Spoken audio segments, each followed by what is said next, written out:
Earth had always seen itself as isolated, a small blue island in the vast cosmic ocean.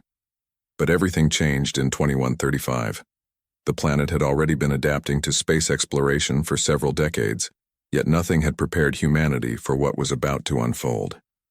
A cosmic pulse, initially detected as a subtle noise, echoed through Earth's communication systems. Shortly after, astronomers identified an enormous fleet moving at impossible speeds, tearing through space near Mars. In the Global Space Agency's control room, an invisible tension filled the air. Every eye was locked onto the screens as the image of the alien fleet sharpened. They were massive ships made of dark, reflective metal that seemed to absorb the light around them, creating a terrifying sight. Leaders from across the world and scientists from every field gathered urgently. A broadcast was sent in every direction, a plea for peace, a call for communication, but no response came.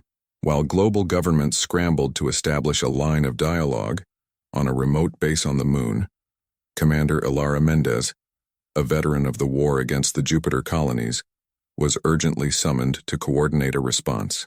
With a cool precision, she studied every detail of the fleet through long-range sensors. These ships were like floating mountains, unmatched by any human technology. "These ships, we have nothing that can face this," murmured Lieutenant Ivan, standing beside Elara, unable to hide the fear on his face. Elara met his gaze, her eyes steely. "We can't think that way, Lieutenant. If not us, then who?" she replied, without looking away from the screens. She knew that Earth's fate depended on them. The fleet was advancing quickly, and every second closed the distance between humanity and the unknown. On the lead ship of the alien fleet, in an environment inhospitable to any human, the alien expedition leader, a creature with translucent skin and piercing eyes, observed Earth's transmissions with mild interest. To him, humans were mere curiosities, beings that had appeared in a remote corner of the galaxy. He analyzed Earth's first defense responses with a blend of disdain and scientific curiosity, indifferent to the terror his presence had caused on the blue planet. Back on Earth, an evacuation order had been issued for the major capitals, though everyone knew there would not be enough shelter. In cities like New York, London, and Tokyo, millions gathered in public squares, watching on giant screens as the alien fleet approached Earth. Across every continent, people raised their eyes to the night sky, trying to glimpse something still beyond their vision yet close enough to feel. In the command center, Global President Clara Yu entered the room, accompanied by her advisors. A pragmatic, straightforward leader, Clara gestured for silence and turned to Elara, who had just sent another transmission in an attempt to make peace. "Elara, any response?" asked the president, her voice low and contained. "Negative yet, ma'am. No response since we spotted them," Elara replied, bitterness lacing her voice. It was hard to bear the weight of seeing her planet's fate in the hands of an enemy both unknown and silent. But before anyone could speak further, an alarm blared in the control room.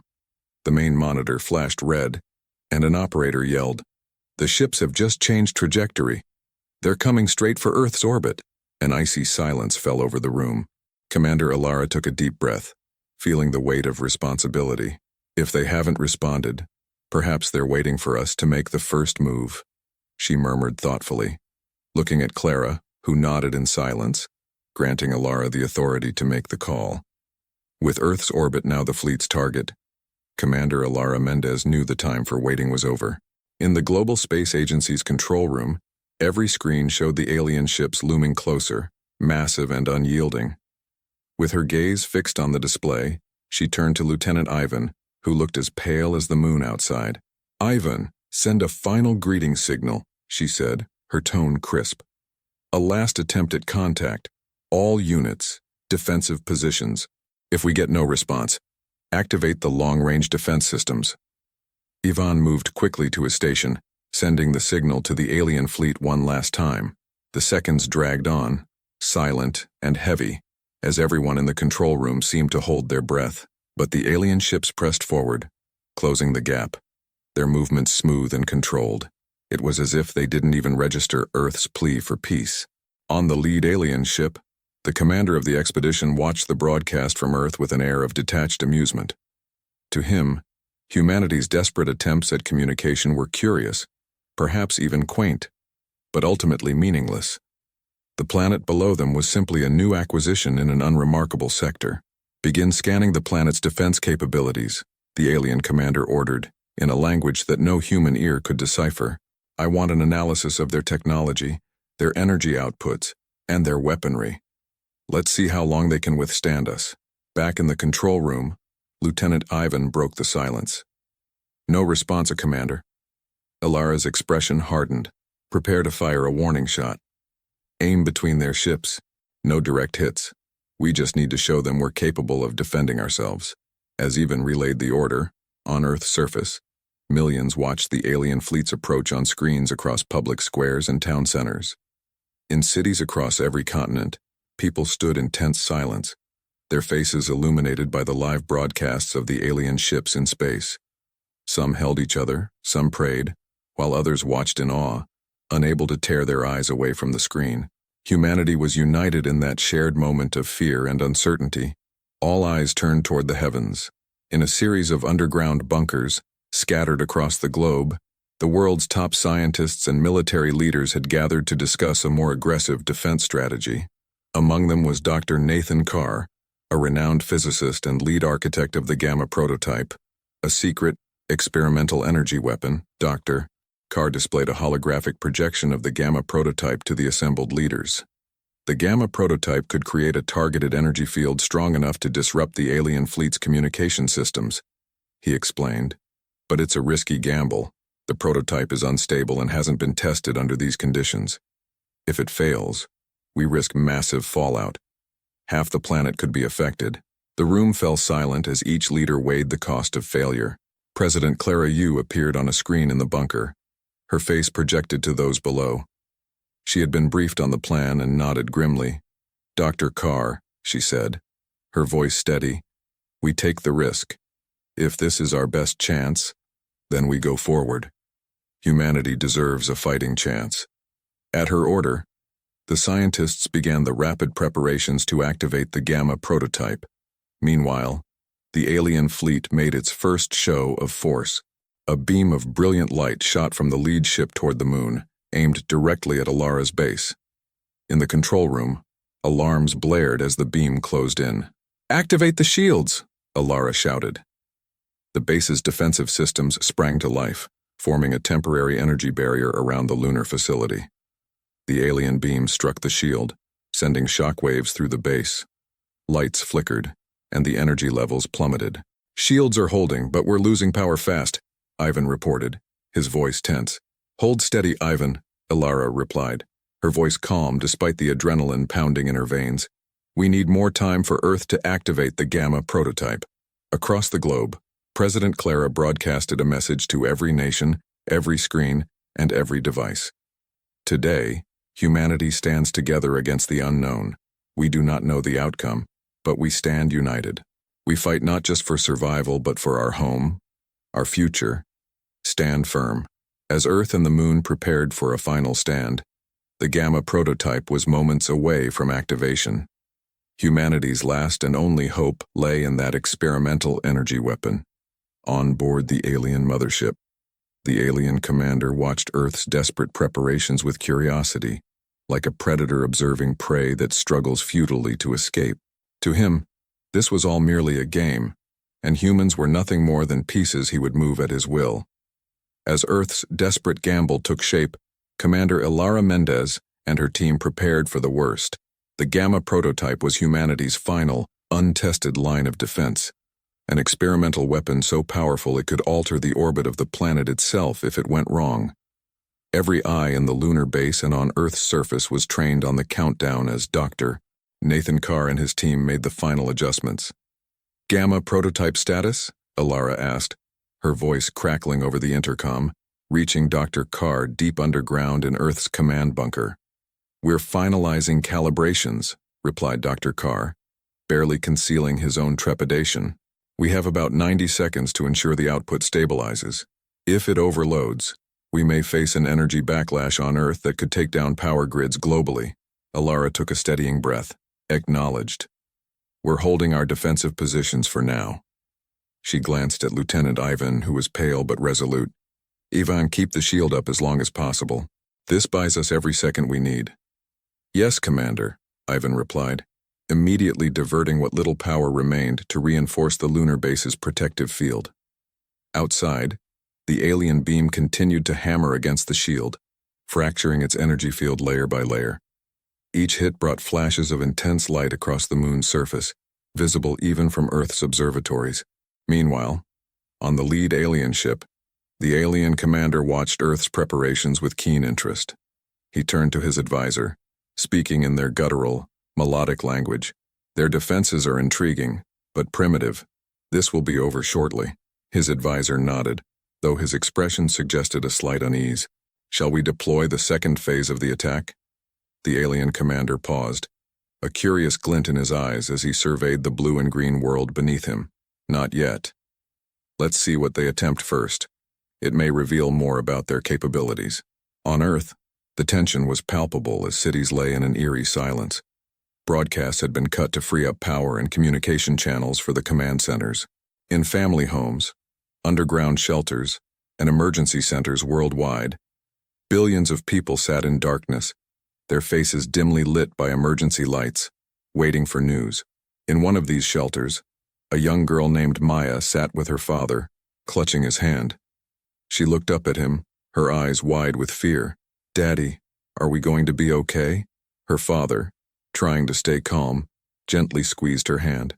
"We have the best minds up there, Maya. They're going to keep us safe." He forced a smile, though he too watched the ceiling, as if he could sense the looming threat from above. Back in the underground bunker, Dr. Carr looked at the clock as it reached the 30-second mark. "Begin the pre-launch sequence," he ordered, his voice tense. His team worked swiftly, each movement precise and careful. The Gamma prototype's energy levels rose, humming ominously through the control room as it charged up. As the prototype powered on, it emitted a low, intense vibration that reached even the lunar base. Elara, feeling the tremor underfoot, knew that they were on the verge of unleashing a force beyond human understanding, but she held steady, her eyes fixed on the alien fleet. On the alien mothership, sensors picked up the spike in energy coming from Earth's surface. The commander raised an eyebrow, intrigued. "What are they doing?" "Increase surveillance on that sector." His advisor's fingers danced over controls, and Earth's surface magnified on their screen, zeroing in on the prototype bunker. But before the aliens could fully comprehend the scope of the weapon, the countdown hit 0. "All systems ready," Dr. Carr announced over the intercom. "Initiating Gamma prototype." A blinding light burst from the underground bunker as the Gamma prototype unleashed its energy, targeting the alien fleet in a concentrated wave. Across the world, people shielded their eyes from the brilliant flash that split the night sky. From Earth's perspective, the prototype's energy seemed to form a vast, luminous web that stretched toward space. The wave reached the alien fleet within seconds, slamming into the first line of ships. The impact shook the vessels, sending visible shockwaves rippling through their dark metallic bodies. The commander felt the tremor on his own ship and stood, startled, as the power of the Gamma prototype scrambled the fleet's systems. "Damage report," he shouted, for the first time a note of urgency in his voice. "Primary systems destabilized, Commander," his advisor replied, struggling to maintain balance as their ship quaked under the impact. "Our shields are down by 40%. They've developed a weapon we underestimated." The alien commander's eyes narrowed, fury creeping into his usually cold demeanor. "So, they have teeth after all. Deploy the third wave, target their energy source. It's time we teach them the meaning of fear." But just as the alien ships prepared to retaliate, another shockwave from the Gamma prototype surged through their ranks, causing the command ship's lights to flicker as systems failed one by one. For a moment, the alien commander looked out at Earth, realizing he'd miscalculated the planet's resilience. The humans had managed, against all odds, to throw the fleet into disarray. On the lunar base, Elara watched the alien fleet falter. Her heart pounded as she saw the impact of their gamble. "Dr. Carr, they're retreating from the immediate perimeter," Ivan shouted, his voice filled with disbelief. In the bunker, Dr. Carr let out a sigh of relief. but his smile was short-lived. The prototype's power core is overheating. We need to shut it down, or it could cause a cascade explosion. If that happens, then it won't matter that we fought them off, Elara said. Realizing the scale of the risk they'd taken, Clara Yu's voice broke through the radio, steady, but tinged with urgency. Elara, do whatever it takes to keep the system stable. We cannot lose our planet to our own weapon. Understood, Elara replied. Ivan, prepare emergency cooling systems. Divert any remaining energy to the shields. As Earth celebrated a fleeting victory, humanity's defenders braced for yet another crisis. The Gamma prototype's power surged wildly, the very energy they had harnessed now threatening to turn against them. The Gamma prototype pulsed erratically, each surge rattling Earth's control bunkers and sending tremors through the lunar base. Humanity's defenders had barely caught their breath after the alien fleet's retreat, when a new crisis loomed.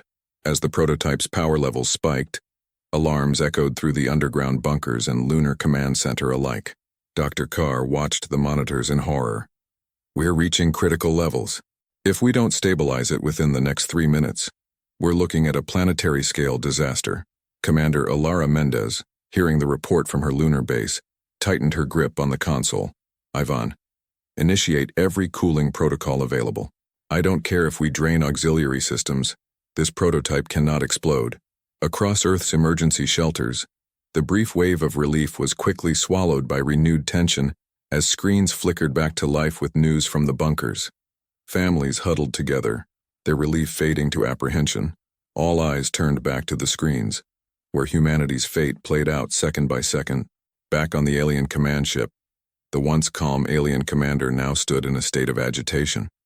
The Gamma prototype's blast had destabilized their core systems, and emergency teams worked frantically to restore control. For the first time, the alien commander faced a threat he hadn't anticipated. They are weaker than us, yet they defy logic with this resilience, he growled to his advisor. They may have struck once, but we will not give them another chance. Prepare the fleet's quantum destabilizer.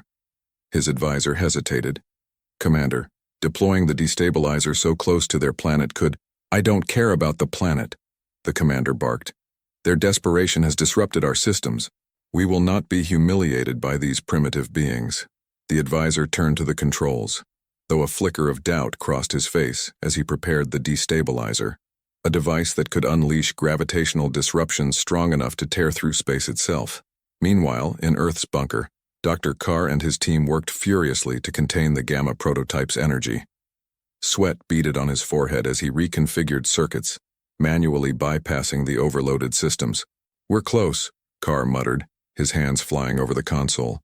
Just a few more seconds. But in that moment, the prototype emitted a deafening crack, followed by a shockwave that knocked Dr. Carr back.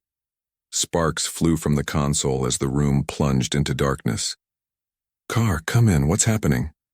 Elara's voice came over the comms, thick with tension. Dr. Carr staggered to his feet, clutching his head. We're stabilizing, but that last surge shorted out half the controls. We need more time. You have 60 seconds. Earth's fate depends on it, Elara replied. As Carr and his team struggled with the failing prototype, the alien command ship began its final approach. The fleet's quantum destabilizer powered up, and within seconds, the space around Earth began to warp. Waves of gravitational force rippled through the atmosphere, pulling tides into chaotic surges and creating ominous cracks in the crust. President Clara Yu, watching from her command center on Earth, saw buildings tremble and rivers flood as the destabilizer's power took effect. She gripped the edge of the console, broadcasting a message to every corner of the globe. Stay calm. People of Earth, help is on the way. We are not finished. She then turned to her military advisor, her voice steely. Prepare every last line of defense. I want all remaining power diverted to our shields and all artillery primed. We may be running on empty, but we won't fall without a fight. Above, in the lunar base, Elara could see the warping effect of the destabilizer with her own eyes. The moon's surface cracked beneath the stress of the alien weapon, deep fissures cutting across the gray terrain. The base shook violently, dust and debris scattering as equipment and crew members fought to stay upright. Ivan, Status on the shields, she demanded. Commander, we're holding, but just barely. The gravitational field is... Commander, look. Ivan pointed to the main screen, where the destabilizer's effect was causing the stars themselves to blur and distort as it bent the very fabric of space. Elara's mind raced. The destabilizer was a weapon beyond anything they'd prepared for. It could pull planets apart, turn oceans into tidal weapons, and crack Earth's crust like glass. She knew they needed something beyond brute force. In Earth's bunker, Dr. Carr, barely holding the Gamma prototype together, looked at his exhausted team and spoke with sudden resolve. We're going to reverse it. One of his engineers stared at him in shock. Reverse it? If we invert the field, we could turn the destabilizer back on their fleet, but it could also vaporize us.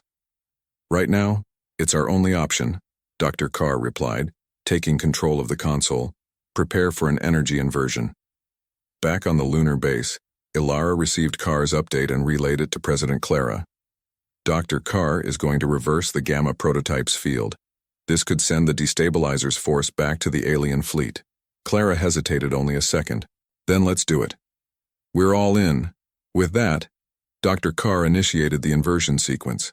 The prototype's remaining energy built up in a contained loop, every control blinking as the weapon strained under the pressure. In one last burst, the prototype emitted a powerful shockwave that surged upward, intersecting the gravitational field from the alien destabilizer. The waves clashed, creating a blinding flash visible even from Earth's surface. The two opposing forces twisted together, swirling into a massive vortex that wrenched the alien fleet into its pull. On the alien command ship, alarms blared as the commander's advisors shouted over the chaos. Commander, we're losing control. Our systems are collapsing. The alien commander gritted his teeth, staring in disbelief at the screen as his fleet was dragged toward the vortex. His final order, barely a whisper. Fall back, but it was too late. The gravitational pull was unstoppable. One by one, the ships were torn apart, their dark metallic bodies stretching and fracturing before they vanished into the swirling chaos. On Earth and in the lunar base, the sudden silence was almost as shocking as the chaos had been. People held their breath, watching the sky and waiting. Then, as the dust settled and the screens cleared, the alien fleet was gone. In the command center, Clara Yu exhaled slowly, her voice breaking the silence. We survived. On the lunar base, Elara glanced at Ivan, both of them dazed, and then nodded with a hint of a smile. Yes, we did. But let's hope they don't come back. As the gravitational vortex dissipated, a stunned silence hung over Earth and the lunar command base. Humanity had won, against all odds. The alien fleet was gone, pulled apart by the power of its own destabilizer turned against it. But as the minutes stretched on, relief was tempered by the reality of the destruction left in the fleet's wake. Earth had survived the battle, but the scars were fresh. On the lunar base, Commander Elara Mendes slowly let go of the console, her hands numb. She looked around at her team, equally exhausted yet alive, their expressions blank with disbelief. She caught Lieutenant Ivan's gaze, a look of shock mirrored in his face. Status report, Ivan. Are we in the clear? Elara asked, her voice steady despite the lingering tension in the air. Ivan shook himself out of his stupor, quickly scanning the systems. We've got stabilization, Commander. Shields are still holding, but at low power. The prototype's energy has completely discharged. He paused, taking in the blinking lights and damage indicators on the screen. But the destabilizer's pull weakened the structural integrity of the moon. We've detected fissures. Elara took a slow, steadying breath. Understood. Prioritize any repairs to ensure our containment systems are intact. We need the base stable. As the emergency protocols began, a message from Earth flashed on her screen. It was President Clara Yu, her face pale but her eyes sharp. Elara, we've sustained serious damage on Earth. Tidal waves, seismic activity, every city on the coasts has been affected, but we've managed to keep communications running. Clara's expression softened, and for a brief moment, Elara saw the weight of leadership etched into her face. Commander, I don't have the words to thank you and your team enough. You held the line when all seemed lost. Elara nodded, acknowledging the gratitude without a word, but the victory felt hollow. Earth was intact, but the price was undeniable. On Earth, as daylight broke over cities now quieted by devastation, citizens slowly emerged from shelters and bunkers. In the streets of Tokyo, New York, and Mumbai, people gathered, gazing up at the morning sky with a mixture of relief and sorrow. Some knelt to give thanks, while others clutched loved ones in a silence that spoke volumes. Maya, the young girl from the shelter, stood by her father's side, her small hand clinging to his. She looked up at him, her voice barely a whisper. Did they leave, Daddy?" Her father knelt beside her, his eyes filled with unshed tears. "Yes, Maya. We're safe now." He pulled her close, his embrace heavy with gratitude and grief. In the days that followed, Earth's governments came together in a global effort to restore what had been lost.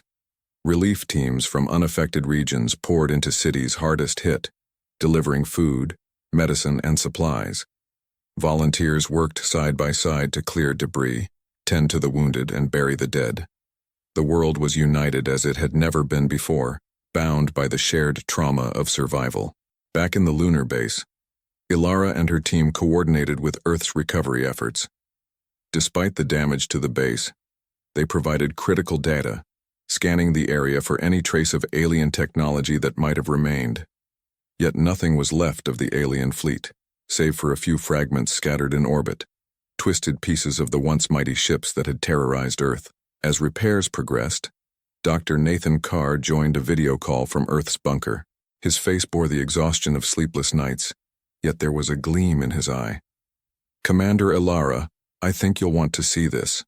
He adjusted the feed, displaying a screen filled with data from the Gamma prototype's last moments. "What is it, Dr. Carr?" Elara asked, her brows furrowing as she studied the display. "Before the prototype burned out, we picked up a transmission. Faint but structured. It wasn't anything like our standard communication signatures, but I'd bet my career it was deliberate." Elara's expression darkened. "Are you saying there could be survivors from the fleet? Or worse, reinforcements?" Dr. Carr's mouth tightened. "We can't be sure. The message wasn't from the fleet itself. It was deeper, a frequency we hadn't seen before. I believe it may have been a distress signal." President Clara, who had joined the call from her command center on Earth, leaned forward, her voice low and steady. "What would that mean, Doctor? Are they calling for help?" Carr nodded slowly. "There's a chance that other forces in their network might intercept the signal. If they do, it's only a matter of time before we see another fleet, one that knows what we're capable of, and one that comes prepared." Elara's jaw tightened. She glanced at Clara, who seemed to be processing the grim realization as well. Earth had barely survived this encounter.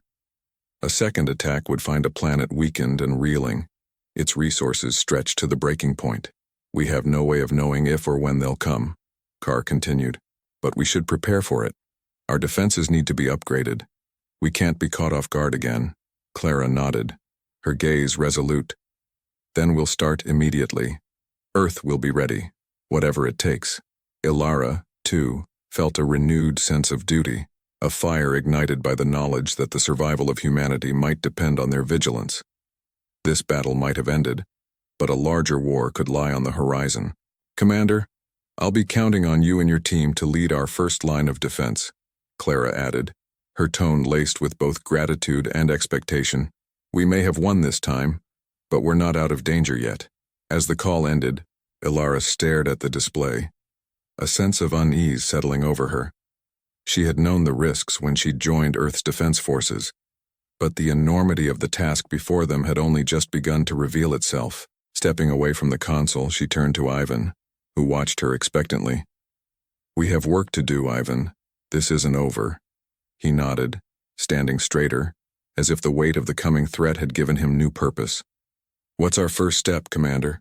Elara's gaze hardened. "We prepare Earth's defenses, and we prepare ourselves. Next time, if they come, they'll face a force stronger than anything they encountered here."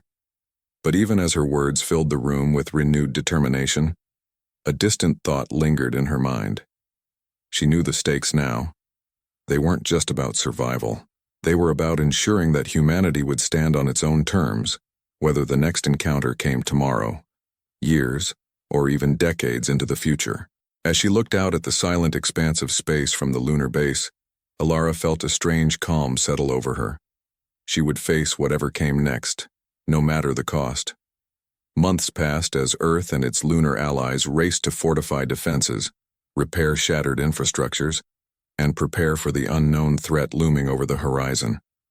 The devastation wrought by the alien fleet left an indelible scar, but humanity, resilient and resolute, pushed forward. There was a strange unity born from the shared trauma, a singular purpose that crossed borders and erased old rivalries. Earth was now one planet, one people, fighting to safeguard a fragile peace. In every corner of the world, scientists and engineers worked tirelessly to develop new technologies, drawing from the data gathered during the invasion. They rebuilt and reimagined Earth's defenses, inspired by Dr. Carr's insights and Commander Elara's relentless determination. The Gamma prototype, once the last resort in a desperate fight, was refined and stabilized. It now stood as the core of a fortified planetary defense network, newly dubbed the Guardian Array. From the lunar base, Commander Elara Mendes oversaw the final stages of Earth's transformation. Her role had shifted from frontline commander to the architect of Earth's defenses. Her days filled with strategic planning, coordinating Earth's military and scientific resources, and testing the Guardian Array. Lieutenant Ivan, now her second in command, stepped into the command center one morning carrying a data tablet. "Commander," he greeted, a hint of respect and pride in his tone. "The final satellite for the array has just been positioned. We're ready." Elara gave a rare smile. "Well done, Ivan. Make sure the array is at full charge and run another systems check. I want every node, every energy conduit, ready." "Yes, Commander," Ivan said, but hesitated. Elara looked up, noting his furrowed brow. "Something on your mind, Lieutenant?" "Commander, the Guardian Array, it's incredible." "Yes. But do you ever wonder if it's enough?" Elara's gaze grew steely. "I think about that every day, Ivan. I don't know if anything is ever enough against a force as advanced as what we saw. But we've built something formidable here, and we've learned. Next time, if they come, we'll meet them on our terms." She placed a firm hand on his shoulder. "We're ready." But even as she spoke the words, Elara felt the same uncertainty that gnawed at Ivan. How could anyone truly prepare for an enemy so advanced, so unknown? On Earth, President Clara Yu addressed the world in a broadcast. Her image beamed to every screen and device. Behind her stood Dr. Carr and a group of scientists, their faces resolute. "Today marks a new chapter for Earth," Clara announced, her voice carrying the weight of humanity's hard-won resilience. "We've survived one of the greatest threats we've ever faced. Together, we've created defenses that will protect us against future threats. And we are ready. Today we stand united as one world, prepared to face whatever comes next." Her words were met with quiet determination from billions watching, a collective understanding that the true test of their survival might still lie ahead. As Clara's message ended, Elara returned her attention to the command center's main display. The Guardian Array shimmered across the screens, each satellite a symbol of Earth's newfound strength and unity. Still, Elara couldn't shake the feeling that something was lurking just beyond the stars, watching, waiting. Then, as if on cue, a faint signal flashed on the console, a subtle, pulsing frequency that mirrored the distress call Dr. Carr had detected months ago. Her heart leapt as the console's lights flared to life. "Ivan," she called, urgency in her tone. "Do you see that?" Ivan's eyes widened as he read the readings, his face paling. It's the same frequency, Commander, but this time it's stronger. And it's coming from a different part of the galaxy." Elara's stomach nodded. She glanced at the data streaming in, confirming the chilling reality. The signal was not only closer but more directed, as if whoever was behind it knew exactly where to find Earth. The implications were clear. The distress call had been received, and Earth was now marked on someone's map. "I want this transmitted to President Clara and Dr. Carr immediately," Elara ordered, her voice steady but her mind racing. If they're coming back, they'll be here soon. We may not have much time. Within minutes, Clara and Dr. Carr appeared on the command center's screens. Clara's face was a mask of composure, but her eyes betrayed her fear. "Commander Elara, do we have confirmation?" Clara asked, her voice barely above a whisper. Elara nodded, her jaw tight. "The signal is real, and it's directed at us. We've only just begun to pick up the faintest echoes, but it's coming from a place closer than before." Dr. Carr adjusted his glasses, a grim determination settling over him. "We need every satellite, every weapon online. I'll reroute power to the array's core to maximize its range. We're stronger now than we were, but we must be ready." For the next several hours, Earth's command centers braced for what felt like the inevitable. The Guardian array powered up to full capacity, every node synced, every line of defense primed. The world held its breath. Leaders across nations communicating in a tense silence, hoping this new show of strength would deter whatever was coming. Then, the first flicker appeared on the long-range scanners, a faint shape at the edge of the system, sleek and unfamiliar. It grew clearer as it approached, soon joined by others, their numbers multiplying by the minute. The alien fleet was back, larger and more organized than before, moving with precise intent. Elara steeled herself, her voice carrying across the lunar base and all channels on Earth. "This is Commander Elara Mendes to all units. Earth is under imminent threat. Prepare for engagement." Clara's voice crackled over the comms, steady but fierce. "Remember what we've built. Remember what we've survived. This is our home, and we will defend it." Dr. Carr's hands moved swiftly over his console, preparing the Gamma array for activation. "Guardian array charging up," he reported. "Every last ounce of power is at your command, Commander." Elara's gaze swept over the command center, taking in her team, tired, resolute, and ready. "This time, we fight as one. No matter what comes, we're stronger than before." The alien fleet advanced, a massive, dark armada blotting out the stars as it closed in. But Earth's defenders were ready, united by their hard-won knowledge, their resilience, and an unwavering resolve. As the Guardian array lit up in a dazzling web of energy, casting its shield over Earth and the Moon, Elara felt a fierce determination rise within her. She knew that whatever happened next, humanity would face it together. The battle for Earth's survival had begun.